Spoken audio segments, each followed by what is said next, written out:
क्या हैं ये आप नोट्स अपने बनाते जाएं साथ साथ बेटे, क्योंकि लिमिटेड टॉपिक्स हैं, मुश्किल नहीं है। कंडीशंस टू स्टडी, किस काम के लिए? To study the colligative properties, to study the colligative properties. अगर बेटे आप कोलिगेटिव प्रॉपर्टीज को स्टडी करना चाहते हो तो फिर आपको क्या करना चाहिए?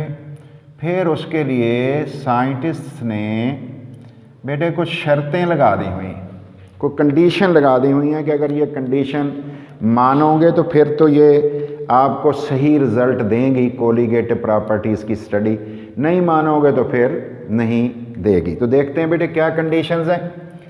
पहली बेटे कंडीशन हमारे पास है, फर्स्ट कंडीशन, और वो है बेटे the solution must be dilute, solution must be dilute होना चाहिए। ये ना हो कि बहुत कंसंट्रेटेड बना लो और उसके अंदर क्या हो बेटे, उसके अंदर सल्यूट के पार्टिकल दो दो चार चार चिमट के एक दूसरे को थोड़े हो जाए। मकसद मैं बताऊंगा, इसके नीचे लिखूंगा क्या होगा।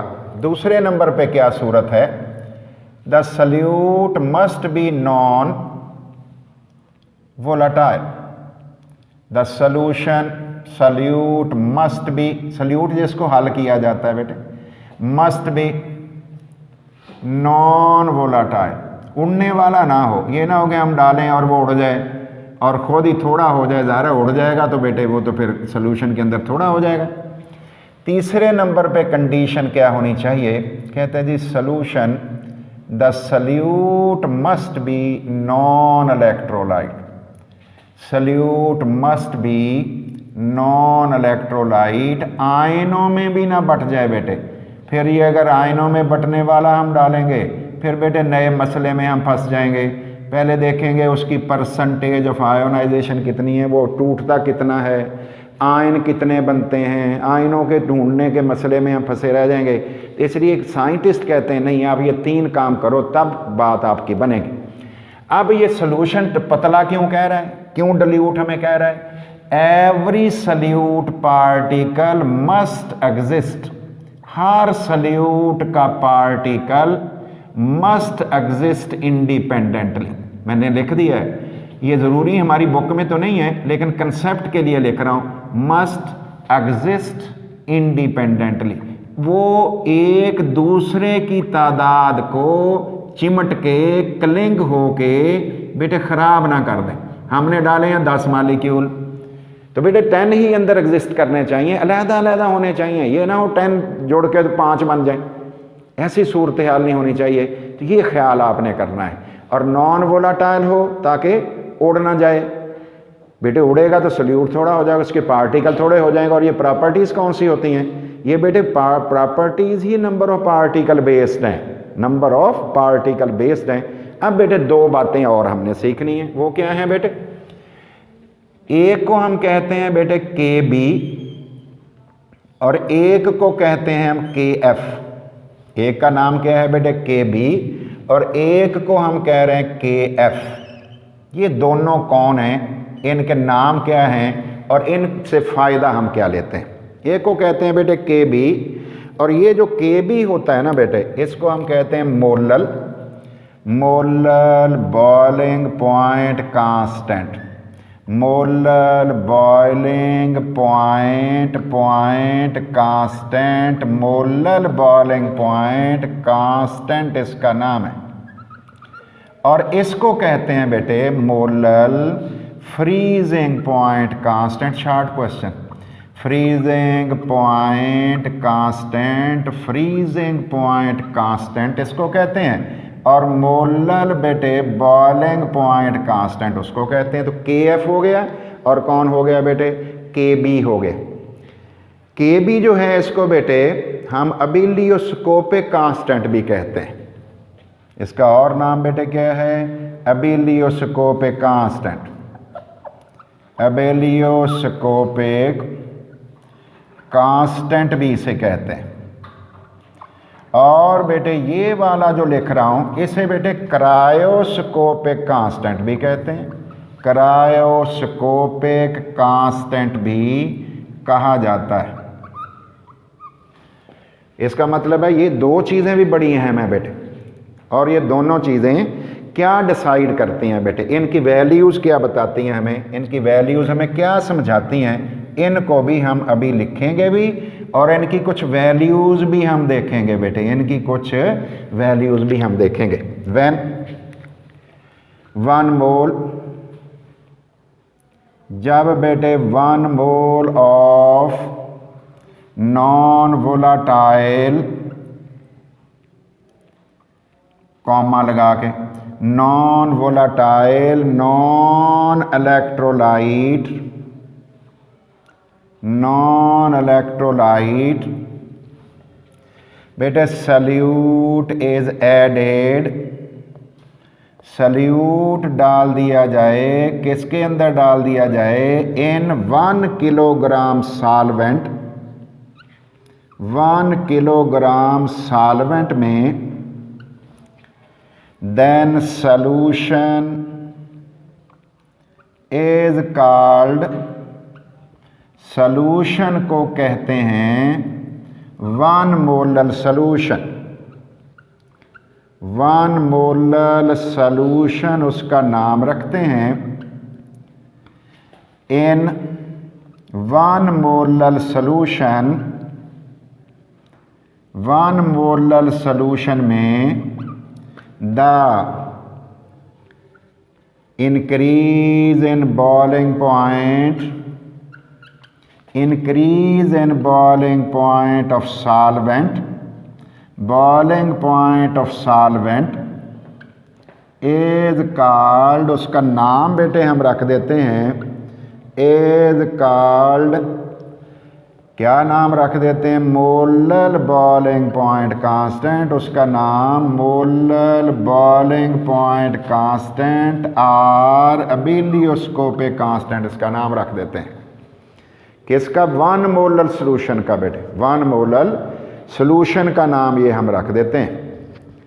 गौर कर लीजिए और याद रखिए इसका ताल्लुक किससे होता है, नेचर ऑफ सॉल्वेंट से होता है, इसका ताल्लुक किससे होता है, नेचर ऑफ सॉल्वेंट से, नेचर ऑफ सॉल्वेंट से।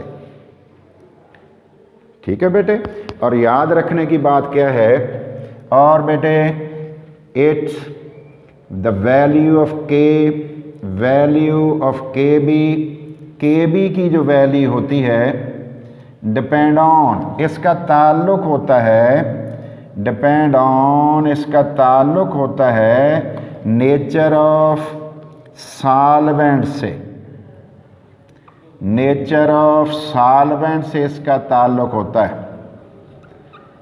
ठीक है बेटे, इंटरेक्शन खिंचाव, इंटरेक्शन खिंचाव, इंटरेक्शन बिटवीन मॉलिक्यूल्स, मॉलिक्यूल्स के दरमियान खिंचाव से। इसका मतलब है कि अगर हमें बेटे केबी की समझ आ जाए तो हमें ये भी समझ आ जाएगी इंटरेक्शन कैसा है। एग्जाम्पल बेटे दे रहा हूँ, फिर एक टेबल भी बना लेंगे। एग्जाम्पल मैं बेटे दे रहा हूँ, बेटे के बी ऑफ वाटर, पानी का जो के बी है एज, वो क्या है बेटे 0.52 डिग्री सेल्सियस पर मोलल, मोलल छोटे एम को कहते हैं। तो पानी उबलता कितने पे है, 100 पे। अगर उसका 1 मोलल सोल्यूशन किसी चीनी वगैरह डाल के या यूरिया डाल के कर लोगे, वो 100.52 पे उबलेगा, फिर 100 पे नहीं उबलेगा। इसका मतलब ये हो गया कि अगर कोई सॉल्यूशन है बेटे, चलो देगची हमने रखी हुई है चूल्हे पे, पानी तो 100 पे उबलना है, हमने नमक डाल दिया तो नमक वाला पानी 100 से ज़्यादा पे उबलेगा, फिर ये ख्याल करना है आपने। और अगर हमने शीरा बना लिया चीनी का सेवइयों के लिए, तो वो बेटे 100 से बहुत ज़्यादा टेम्परेचर ऊपर जाके उबल रहा होता है, तो गर्म होगा, इसका मतलब वो शीरा। उसकी वजह क्या है, यही बात जो मैं आपको बता रहा हूँ।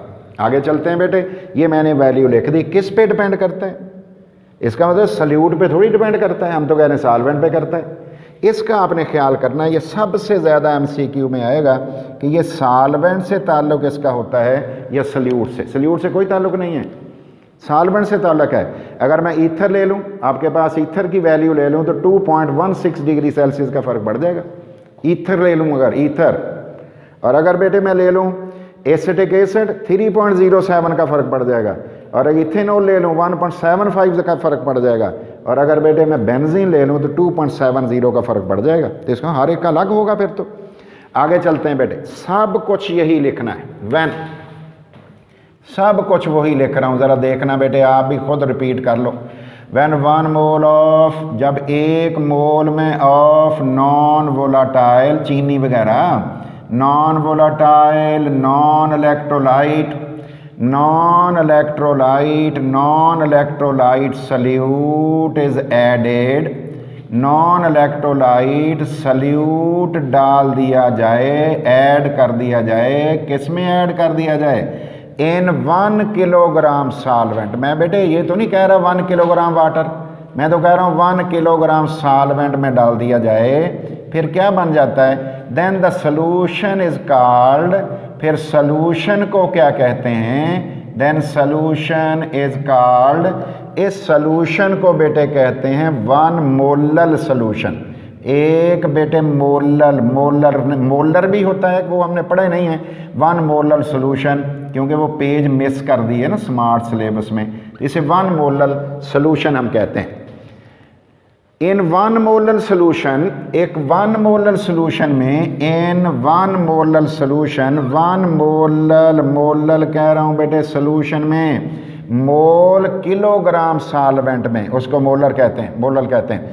1 मोलल सॉल्यूशन में द डिक्रीज, डिप्रेशन को कहते हैं, द डिक्रीज या लोवरिंग ऑफ फ्रीजिंग पॉइंट, जो लोवरिंग या डिक्रीज कहते हैं बेटे, ऑफ फ्रीजिंग पॉइंट, जो फ्रीजिंग पॉइंट में कमी आ जाती है, फ्रीजिंग पॉइंट में कमी आ जाती है, lowering of freezing point of solvent, कमी सॉल्वेंट में ही आती है बेटे, इज कॉल्ड, उसका नाम क्या रख देते हैं? उसका नाम हम रख देते हैं बेटे molal, molal freezing point constant, उसे मोलल फ्रीजिंग पॉइंट बेटे कांस्टेंट कहते हैं। और ऊपर मैंने ज़ाहिर भी कर दिया, KF से उसे ज़ाहिर करते हैं बेटे, ऊपर हमने कह दिया KF से।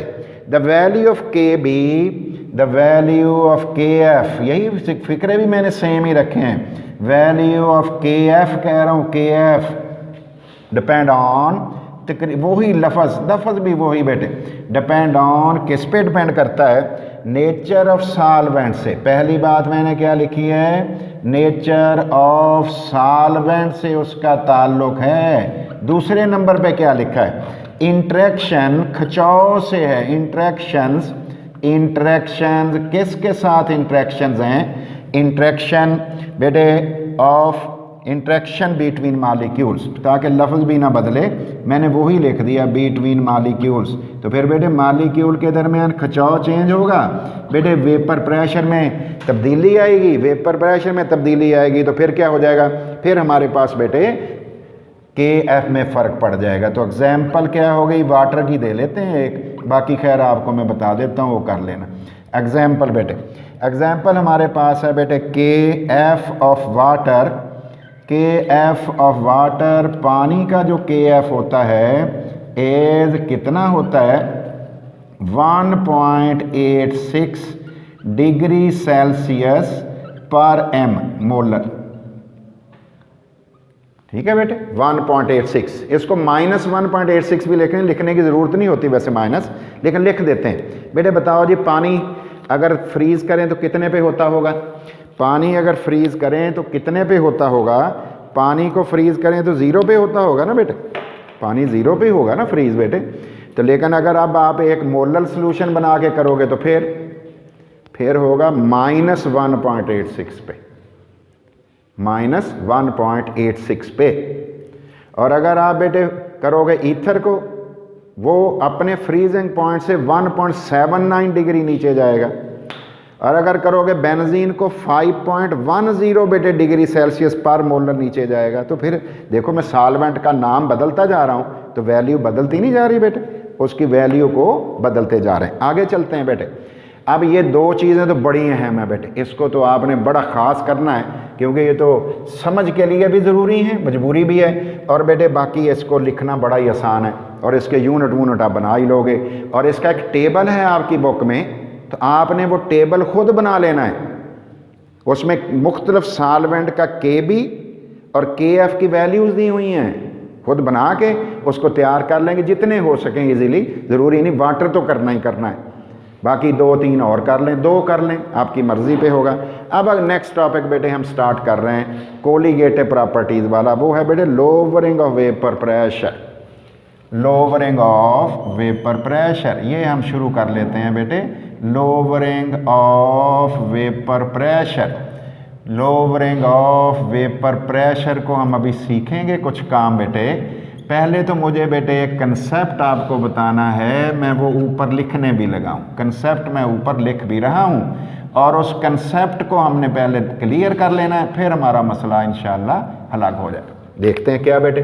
याद रखिए बेटे, वेपर प्रेशर जो होता है ना, उसका ताल्लुक बेटे, वेपर प्रेशर का ताल्लुक जो होता है ना, वो inversely proportional to boiling point of liquid होता है। बॉइलिंग पॉइंट ऑफ लिक्विड होता है, ठीक है बेटे। अगर किसी का वेपर प्रेशर ज़्यादा हो जाए किसी बेटे लिक्विड का, तो समझ लो उसका फिर बॉइलिंग पॉइंट थोड़ा हो जाएगा। और अगर किसी का वेपर प्रेशर थोड़ा हो जाए फिर बॉइलिंग पॉइंट ज़्यादा हो जाए। उलट है ना बेटे, इन्वर्सली प्रोपोर्शनल जो हुआ। और अगर कभी वेपर प्रेशर का ताल्लुक आप देखना चाहो तो बेटे हमें पता चलता है कि अगर इंटरेक्शन बिटवीन पार्टिकल्स, इंटरेक्शन खचाओ बेटे, interaction between particles, between particles, ये ज़रूर सीखना चाहिए। अगर इंटरेक्शन बिटवीन पार्टिकल स्ट्रॉन्ग हो जाए, अगर ये ताकतवर हो गया या थोड़ा हो जाएगा। अगर ये ताकतवर हो गया ना, खिंचाव ताकतवर हो गया, फिर वेपर प्रेशर थोड़ा हो जाना है। अब बताओ वेपर प्रेशर थोड़ा हो जाए, बॉइलिंग पॉइंट बढ़ जाना है, फिर क्या हो जाना है बेटे, बॉइलिंग पॉइंट में इजाफा हो जाना है। तो ख्याल कर लेना है इसको। देखते हैं बेटे, अब लोअरिंग ऑफ वेपर प्रेशर जो है हम बेटे सीखने लगे हैं, समझने लगे हैं। देखते हैं बेटे कैसा सोल्यूशन बेटे ले लिया। इन आ सॉल्यूशन ले लिया है ऑफ नॉन वोलाटाइल और क्या बेटे, नॉन इलेक्ट्रोलाइट सल्यूट, आयनों में ना बटने वाला non electrolyte solute in a volatile solvent. Volatile उड़ता, उड़ने वाला बेटे, पानी उड़ता है ना बेटे, ईथर उड़ता है, बेंजीन उड़ता है।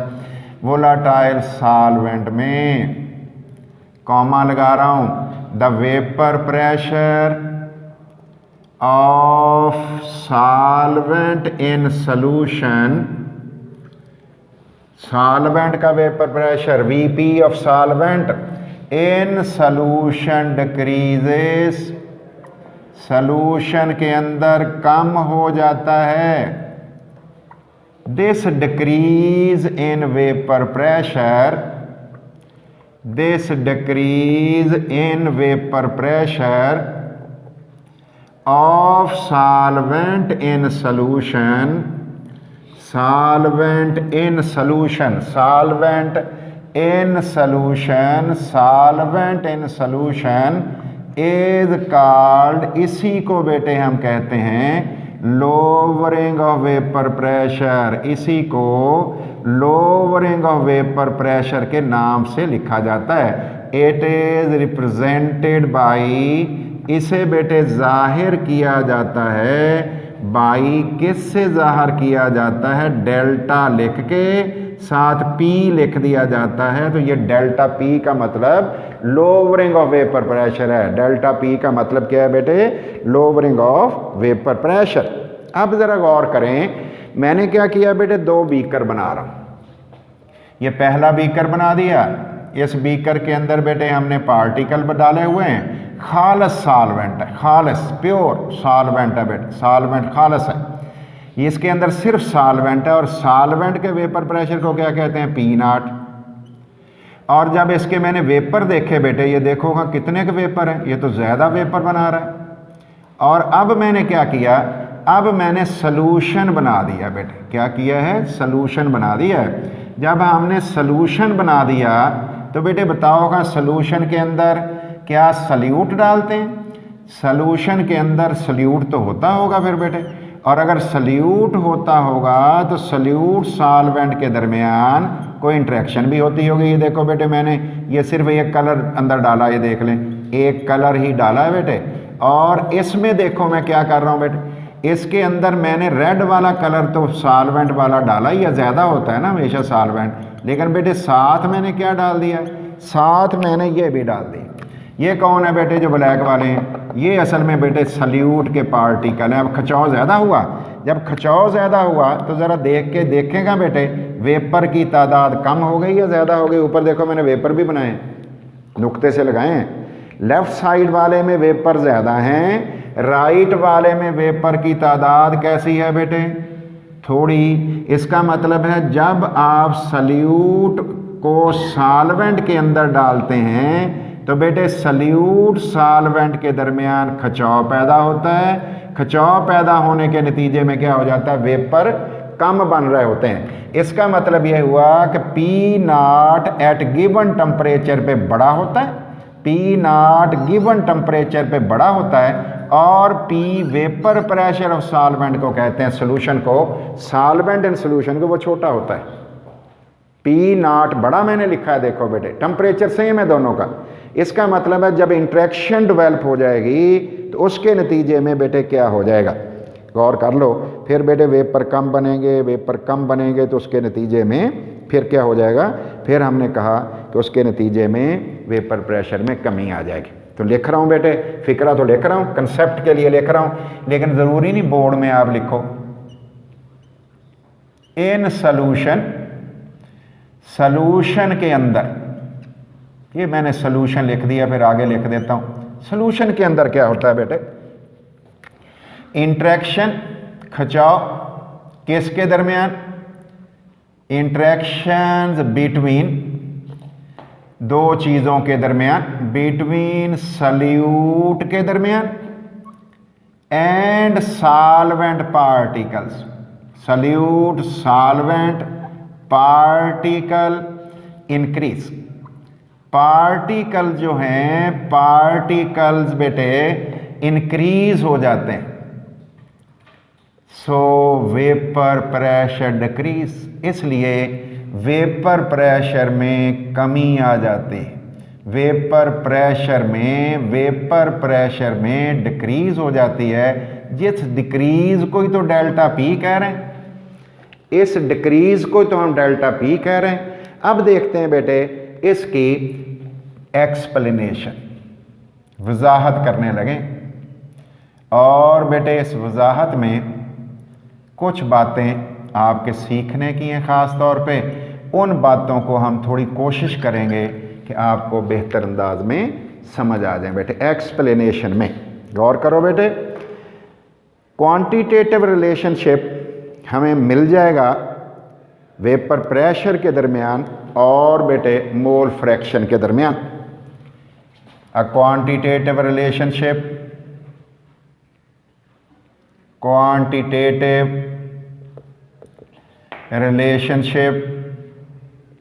between vapor pressure,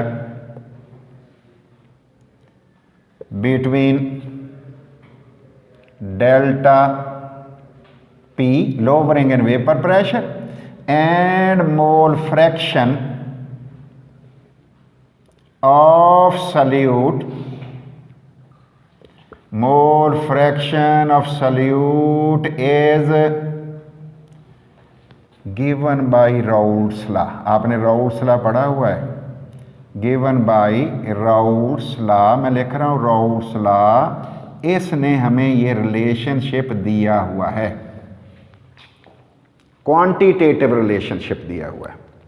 इसका मतलब ये हुआ बेटे, ये बताओ जब जो चेंज आएगी इस जगह से इस जगह तक वो कितनी होगी फिर? डेल्टा पी किसके बराबर होगा? बड़े में से छोटा निकालना है या छोटे में से बड़ा निकालना है? ये मैं देखो बेटे बड़े वाले में से पी नॉट में से पी निकाल रहा हूँ। वेपर प्रेशर ऑफ सॉल्यूशन को वेपर प्रेशर ऑफ सॉल्वेंट में से सबट्रैक्ट कर रहा हूँ। ये हुआ है लोबरिंग, डेल्टा पी लोबरिंग है। अब राउल्ट्स लॉ क्या कहता है? राउल्ट्स लॉ ये कहता है, ज़रा गौर करो बेटे, delta P is equal to P naught X two. और बेटे इसको रीअरेंज कर लूँ तो delta P over P naught, ये कोई नई बात नहीं, ये पकड़ के नीचे ले आया हूँ बेटे, और एक्स टू। मोल फ्रैक्शन निकाल लिया, मोल फ्रैक्शन। आगे बढ़ रहा हूँ बेटे, बट लेकिन हमें पता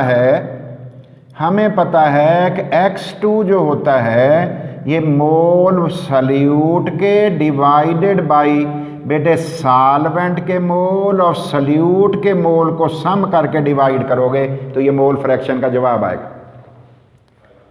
बट आगे चल रहा हूँ, वैल्यू लिखने लगा हूँ, delta P over P naught is equal to N2 divided by N1 plus N2। ये वैल्यू मैंने पकड़ के यहाँ रख दी, ये वाली वैल्यू मैंने यहाँ रख दी है, बस कुछ भी नहीं किया। और क्या किया? इन डाइल्यूट सॉल्यूशंस, पतले वाले सॉल्यूशन में, डाइल्यूट सॉल्यूशन कहते हैं पतले सॉल्यूशन को, डाइल्यूट सॉल्यूशन में क्या होता है बेटे? एन बेटे 1 जो होता है ये बहुत सारा होता है, किसके मुकाबले में? N2 के मुकाबले में। सो इसलिए इग्नोर कर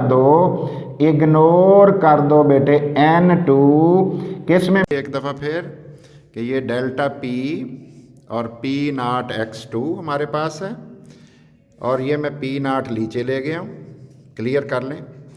x2 का आंसर ये है, सल्यूट के मोल, सॉल्वेंट और सल्यूट के मोल नीचे। फिर हमने क्या किया बेटे, ये रेड लिख लिया N2। इसका मतलब क्या था कि ये थोड़ा था ना, इसलिए हम इसको इग्नोर कर रहे हैं। ये देखिए हमें इजाज़त दी हुई है कि आप N1 क्योंकि N2 से बहुत ज़्यादा है, इसे इग्नोर करके N2 लिख दो डिनोमिनेटर में।